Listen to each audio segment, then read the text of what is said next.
Continuing with the Bond franchise, 1987 brought us The Living Daylights, starring Timothy Dalton, his first James Bond film. There's also some other new bits to this. We still have returning director John Glen, and in many ways it looks dated, especially when you compare this to something like, oh, I don't know, The Empire Strikes Back, hell, The Terminator if you want. But I think Timothy Dalton does an okay role here.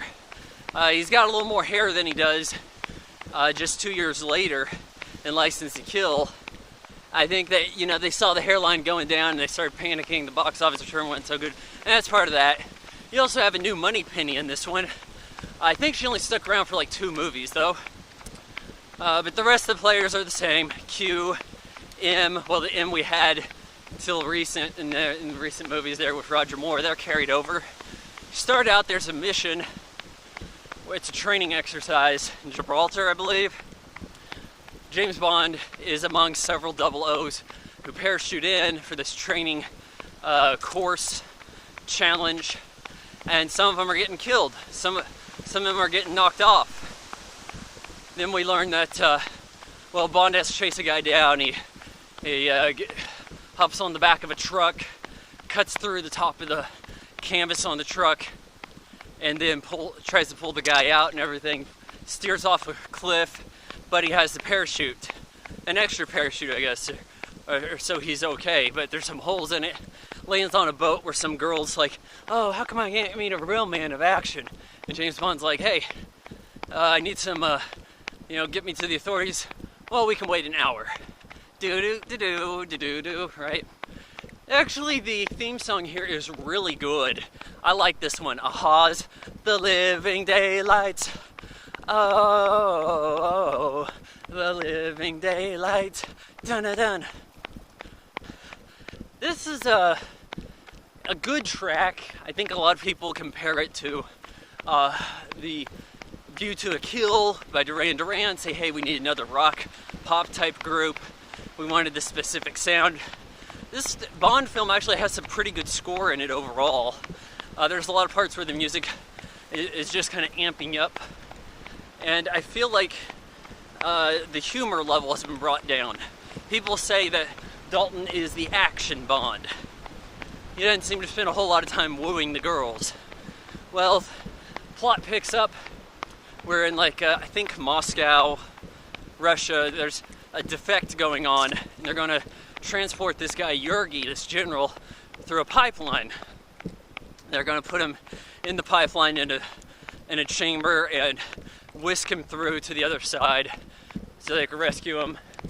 And in order to stage the defect, there's Bond's on the scene. He has to take out a sniper that's been tracking him, but it's not a sniper. It's this chick, this cello player, played by Miriam Diabo, or is it Olivia? I think it's Miriam, her cousin, or yeah, something like that.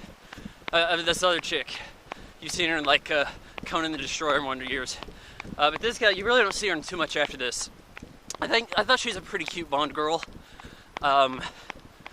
She's a little more grounded than others. She doesn't have some kind of, I'm a special scientist. No, she's a cello player. That's what she's got going for. And she's no sniper. Bond tries to shoot the gun out of her hand. It's, maybe there's a bullet ricochet or whatever, or a piece of the gun hit her, and it bruised her up a little bit, but they're able to get the defect going. And so this guy, Yurgi, heads back to England and everything's okay. He's kind of debriefing everybody. He's saying that there's this new General Pushkin. He took over after this guy Golgo retired. This General Golgo, he'd actually showed up in several of these Bond movies, in succession. I think starting with The Spy Who Loved Me. He's in this one too. He just shows up at the end. Hey, I'm with Foreign Services. Hey, good to see you, Bond.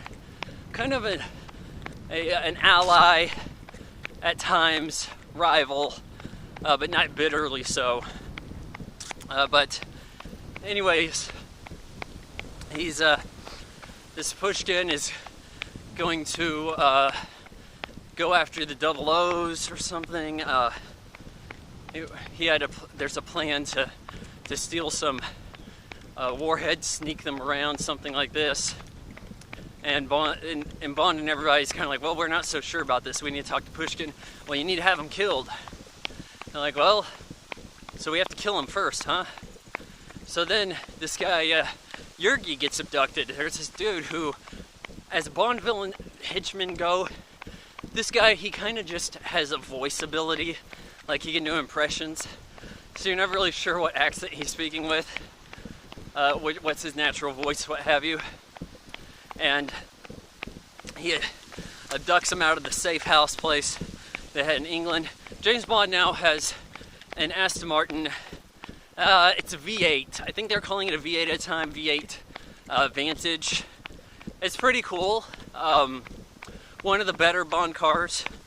You know, and up to even Dalton's time, Bond only really had one car. He'd have, like, his car, okay? So there's a Lotus and a Lotus Turbo or what have you. I mean, it's a little different, but it's this Bond's car is this Aston Martin. Bond tries to find out who the cello player is. Goes up to her and it's like, hey, I know you're no assassin, what have you. And I'm a friend of Yorgi's.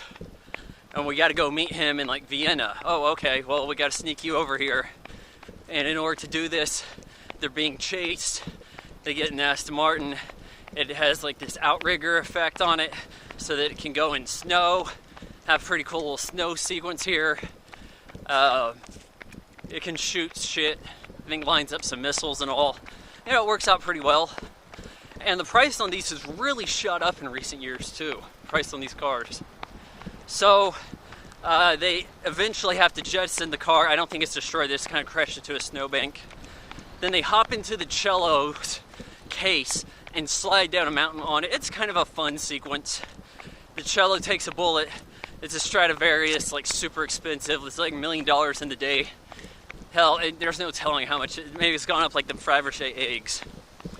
I thought Stradivarius were just violins, but hey, I don't claim to know classical instruments. Anyways, Bond and her escape to Vienna. They're hanging out over there. Bond's got to meet up with a contact. This is a guy who helped stage the, well, he was kind of like the name behind the defect of Yorgi with MI6 and all. And so he meets up with him, but the guy gets taken out by the voice dude. Oh, also Q had some gadgets for Bond. The big gadget here is actually a keychain remote. You whistle certain tunes and it does stuff. Gas, explosive, whatever. It has a few abilities. So, Bond and Kara, that's the defecting girlfriend here, they have to go to, like, Afghanistan, I think, to find this Pushkin, take him out. And he's played by John Rhys-Davies, who you know from a couple of Indiana Jones movies. And so he's like, hey, you know, I'm not the enemy here, you know, but I'm gonna have to kill you to bring out to find out what's going on here. So they stage the murder of this General Pushkin. That works out, and then Bond has to go find these drug dealing, diamond smuggling, arms smuggling bad guys here. It turns out that Yorgi had this scheme where he had borrowed some money. He was going to buy arms with it, but he wanted to buy heroin instead. Takes the heroin on this plane. He would make more money on the heroin. So basically he's kind of like playing loan shark here. And Bond and Kara sneak into this Afghan base. Well, they get captured and brought to this Air Force base from this Russian Air Force base in Afghanistan. And they find this guy, Art Malik. This just kind of a general, you know, Middle Eastern dude locked up in this jail cell. But they fight off these guards. They decide to free him too. And eventually he comes to their help. And he's like, hey, so it turns out I have a good English accent over here. I lied a little bit. I'm with the resistance, the Mahardin, I believe. Probably saying that wrong. And so he helps Bond fight the Russians. There's a battle. They hit the base. this plane's going to take off with these diamonds. Well, these diamonds have been traded for opium that was going to get put on the plane, but Bond had a bomb on there too. And he's up on the plane. Bad guys in there. They have a fight that's on the outside the plane. They're fighting over the cargo netting that's holding the heroin stuff together. And there's parts where this didn't look so good. The matte painting effects, they had like some 3D models in there to try to show some mountaintops. Not passable, honestly. But it's nice to know that there were actually people hanging outside a plane for this. Well, gets the bad guy tossed off. The guy was holding on to Bond's boot. Bond loses a boot here. Cuts the laces off. The guy falls. And the plane's going down too because Kara can't pilot the plane. So they do a bit of a crash landing, but they escape on this Range Rover that James Bond calls a Jeep. Okay, sorry, Land Rover Defender. And so I'm not even sure if they could actually unlock the wheel lock on this the way they did, but it's an okay sequence. It's fairly passable here, believable. If Bond and her get away, but Bond still has some damage to take care of, right?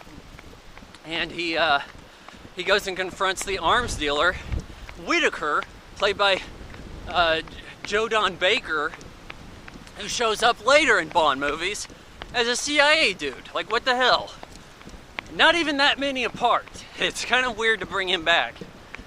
So, as I said, with Maud Adams returning after being killed, Joe Don Baker as well. So, this time, he's this arms dealer. He's kind of a low-level, kicked out of the military type guy, but he got into this arms smuggling. He stages these war reenactment stuff. He has a bit of a museum with remote controls. It's okay, fairly interesting. Bond and him have a battle there. Bond takes him out. Then he has to go meet Kara because she's now touring the world with her cello. And it's like, okay, so I can kind of understand her getting some fame, actually. You know, you have this whirlwind spy story. All this is going down. People want to hear her play cello. It's pretty good marketing buzz for a tour. Then you have Art Malik show up. He's got guys with bandoliers, these bullets on these belts. And it's like, is this really the way someone would dress for such a formal occasion? To go see this, like, cello concert? So then Bond and Kara hook up at the end because she's like, oh hey, I recognized your whistle call thing over here and all this stuff. Okay, it's a fairly enjoyable Bond movie. I think you'll like the action here. The comedy's been toned down. No real issues with The Living Daylights. I give it 3 out of 4 stars.